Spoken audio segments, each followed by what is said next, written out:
service de chirurgie cardiovasculaire des cliniques universitaires Saint-Luc. Bon, ici, vous avez une bonne saturation et des bonnes pulsations aussi. Camille, 22 ans, clôture son stage et sa dernière année en soins infirmiers dans un contexte plus que particulier. Nous, personnellement, en tant qu'étudiants, ce qui nous fait peur, c'est de ne pas avoir assez d'heures de stage, qui est vraiment beaucoup de perturbations au niveau de notre programme d'année. Après, le Covid en lui-même ne me fait pas peur pour moi. Mais après les vacances, pour elle, pas de reprise des cours.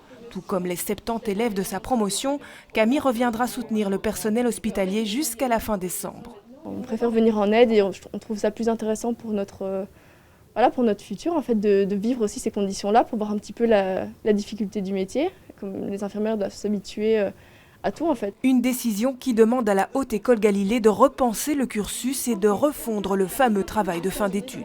On va garder la première partie du travail et ensuite on va co-construire avec l'équipe enseignante tout un travail de réflexion finalement sur comment leur identité professionnelle va se construire au travers de cette crise. On travaille depuis 3 ans à développer chez eux l'autonomie, la prise de décision, la responsabilité, l'engagement professionnel.